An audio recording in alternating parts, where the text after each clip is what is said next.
Future rarity escalation. Hi everybody, welcome to a bit of a kind of like a topic, but also kind of giving my thoughts on stuff that I like and don't like about this new system. I'm really enjoying the Summoners Fest so far. There's a lot of things when it comes to like new things happening that is exciting. There is still stuff that I personally want to see that hasn't been addressed, but by the time I'm kind of recording this video, only day one has been presented. Day two is still something that needs to be presented as well. And it's more so for like optimization and as well how fights are played out, you know, because this is a fighting game, not all the other piddly crap when it's like, oh yeah, new mode, oh you got to do this or do that, and new things are great, but at the same time, it's just those key things of enjoying a fight in a fighting game, fighting RPG game. Also, there's a lot of people that I don't think are understanding how the VOD versus live stream works in terms of getting your Twitch drops. Make sure you're watching live streams, not video on demand. So when the stream's done, you can't get your Twitch drops. You have to watch the live streams, and Kabam will be replaying them, should be replaying them over the course of the next few days. Right, let's get into the topic of the video, shall we? So one of the things that I've been hinting at for a little while is a new type of system that was complex. I couldn't reveal much of anything because this was something that the CCP learned about a little while ago. I gave my feedback, and I'll talk about that feedback in more so of the criticisms I had for it. There's a lot of stuff I like about this, but there are like a few things when it comes to acquisition, which I think bends too much into, it's going to have too much pressure on spenders to spend and too much pressure on free to play in order to farm said Ascension based materials. So let's start the video with what I actually think is positive about this. The first parts of this that I really like is that you are investing in your 7 stars now and they will still keep their value. So trying to acquire like a 7-star version of Serpent, Onslaught, Yelena, Pravita, any key top champions, whether it be attacker or defender, you won't feel like you're screwed over when Kabam launch an 8-star version at this moment in time. So say if this new ascendancy-based system comes in about a year, maybe even 2 years, you'll still have the same value as that started this off. And that I love, because you don't feel screwed over. Yeah, Kabam are going to feel like, you're going to feel like from Kabam you're getting screwed over at times. That is always going to happen. But at least it's not going to be as bad. However, I do think there's going to be some issues down the line with the acquisition resource. I'll talk about that in the kind of the negatives to all this. In terms of the increase of power and how this works from, say, the challenge rating, ascension stats, and might and ISO burst, I actually really like all of this. Initially right here, so the base stats, of course, are amplified with attack rating, health, and challenge rating, and also the unlock might and collective points is more something that plays into something I talked about. I'll put it into this video as well. Collective points exists as more like that's factions, in the sense of like, you're collecting the set. In science, like, oh, it's like the Spider-Verse set. Oh, you've got all the Spider-Verse champions. Good for you. That means you get a load of points as a result. Other games do it where you collect like puzzle pieces, like jigsaw puzzle pieces, or you've got the character unlocked and that gives you points. And that means you can pick up a piece of gold, a piece of rare gem or something. So yeah, this is something that's like mobile games have had in it for about the last 5 to 8 years, maybe even longer than that. So it's always fun. MCOC and Kabam are very funny when they're like, yeah, we're going to put this in. Well, other mobile games have had it. We're basically taking a fighting game, we're adding loads of RPG things over the top of it as well at the same time. But that's Kabam, like this, and that's the game. We love it. We roll with it. And yeah, so the other thing that I really like about this is might. So might exists as this really kind of like ISO burst type thing that you power it up. It doesn't feel like it's too like in your face as well. It just exists over the top there. Is it more things to look out in the top left hand corner? Yes and no, right? It's not, unless Kabam put a mechanic in that you've got to watch the top left hand corner for something to happen. It's not the case. It's more like, oh, we'll just kind of like let this kind of play out. And as you're fighting, oh, I'm doing a lot more damage. Why am I doing a lot more damage? You're doing it because your ISO bar has, your might has built up and your ISO burst is doing a lot of damage as a result. That I like, because you're not constant. You don't have to concentrate too much. You can just go and smash an enemy to pieces using a decent champion. And also kind of doing a little bit more damage at the same time. It's also good because you're improving and amplifying more damage. Like if you've got a champion that does on the face of it like a good amount of damage, but if you kind of like debuff damage, damaging debuff damage, dot damage, whatever you want to call it, and then you kind of got this on top of it, then you're doing a little bit more.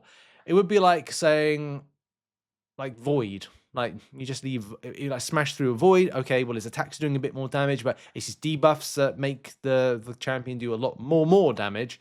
Well, now he can do more damage as a result by having things like ISO burst as a result. So it's fun. It's a fun little extra. You don't have to concentrate on doing something or playing the kind of the game of trying to hit the thing at the right time or I don't know, just get stuff worked. It's like it will always be there. You don't have to concentrate on it, and it's done, right? That I like. The other thing that I like is collectives. Collectives, this right here. So I did forget, I think, to put in my recap video for day one, part 2. This right here, which was like the where the rank and reward and the gameplay requirements and what you need to do in order to get it. It depends on how stressful some of these objectives are going to be, but at least it's like, oh yeah, use 50 science champions in content, or use science champions in this bit of content and stuff like that. If it's stuff like go back to the necropolis with science champions, and then I'm like, nah. If it's like complete a fight with science champion in necropolis, okay, yep. Might be fun to do that. You know, might be able to get like a 1-shot or a 2-shot. A little bit complicated. Good prize at the end of it. Stuff like that. Complete act. No, not act, because again, it's labor intensive. Do 50 arena battles with a skill champion. You know, if it's requirements like that, then I'm happy. I'm okay with that, right? You know, because that's something that I would do in game. Do 20 quests with one of the captains. Okay, cool. Well, I quest. Everybody quests. They do Elder difficulty. They do standard classic difficulty. They'll have to do some other quests of some description. So that's cool. You know, that's good. Same with battlegrounds. Do mystic champions at X amount of battlegrounds. I don't have to repeat myself. You know exactly what happens and how it happens with it. And if that is how they're going to do it, I like it. Most of the stuff I do like. So, what about what I don't like about it? So this is the crystal that you'd open in order to get some stuff. This is work in progress, so none of this is actually confirmed. But in this, it's like, okay, well, I'll get Ascension material. Like, the question will be, as a free-to-play player, how many of these will you be getting? Has kabam put in a kind of a marker of, like, how many we can get? Yes, the issue is that we have to wait for batches of the 7 stars to be available to ascend. I'm not sure how I feel about that, because if it's a lot of the newer champions, then that means that there will be people that will be able to get a head start, or you'll be having to kind of focus more on your Titan Crystal opening. And at the same time, there'll be more points around, well, I'm going to have to hoard. And hoarding could be a bad habit as well that comes into this. Hoarding for the right batch champion to be released to ascend. That can lead to bad habits and stuff that maybe kabam want that. Maybe they don't want that. Maybe it's something to kind of go, if you spend, you can get that little bit of an edge and advantage to go, I've just picked up a 7-star ascended Doctor Doom, 7-star ascended, I don't know, Onslaught, Pravita, you know, whatever's the top meta attack-based champions in the game. Okoye, there we go. Like, it's like you've got to wait for batches to be released. Now, the positive is with that is that kabam will be kind of assessing those champions to go, look, is a 7-star ascended Okoye balanced within this game? Well, no, it could be quite nutty in this game. It could absolutely destroy, right? Or maybe it won't. Like, we don't know just yet, because kabam needs to road test some of these champions before kind of like launching as ascended based options. But this crystal, because we don't know much details, is it going to be something like you have to save for the shards? Will there be options for people to spend and kind of grab them as much as possible? I don't know. It'd be interesting to find out what happens with it. So, and that's not really kind of like a criticism as such, but my criticism will largely come with acquisition materials. So those are the materials right there on the screen.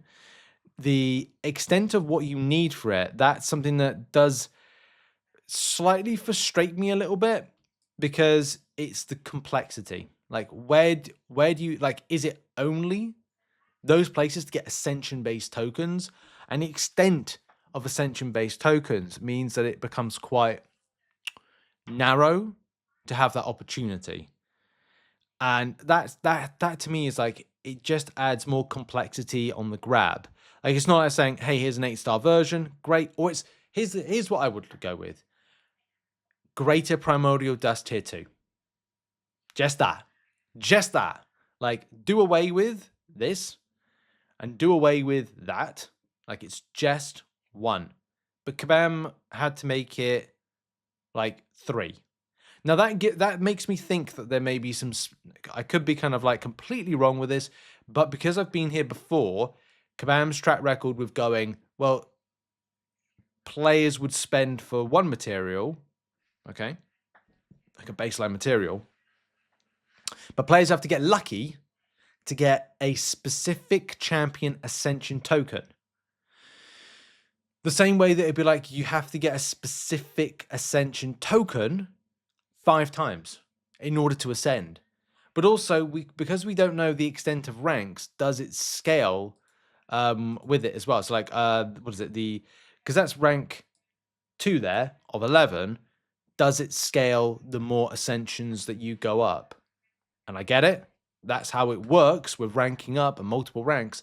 But I'd like to find out, like, will I need 10, 20 per time I go up? Yeah, overall, like in this, it'd be like, I don't know, 5 times 10. Well, I need 55. Do I need 55 Cosmic Ascension tokens to get something up to Ascension rank 11? Or am I going to need more than that? Is it going to be like total of 150 Cosmic Ascension tokens overall? And then therefore we're like, oh, well, how deep do you go into this? How stressful can this be? And stuff like that. So yeah, that's my only kind of reservation with this. It's like simplifying something where I don't trust it yet. I love the idea. I love the stuff that's associated with it. I just don't know if I trust the acquisition method, which I feel, based on Kabam's track record, is going to be like, you need a lot of Cosmic Ascension. You need to get lucky with the color, like the champion specific Ascension token, and it is very rare and hard to get Greater Primordial Dust tier 2. This comes out in the spring, so I'll wait and hold my breath until Kabam actually put this out. But I just want to kind of put it out there right now. I love the idea, love Might, love some of the stuff with collectives. Not quite sure about the Ascendancy, because I've been here before and I've been bitten before with it. But we'll see. Of course, I'll be approaching this from a free-to-play standpoint, as I normally do. So we'll work at this together. We'll see what the crack is with it when it's launched. What are your thoughts on Ascendancy and collectives? And what do you think about, is Kabam lining up something very spender-oriented or spending-orientated and putting pressure on spenders and therefore putting pressure on free-to-play? Do you not think that's the case? Do you think that Kabam will actually kind of like deliver something that's going to be fair for everybody and the acquisition method's going to be fair? What are your thoughts? Put it in the comments. Thanks very much for watching and supporting, and I'll see you in the next video. Bye-bye.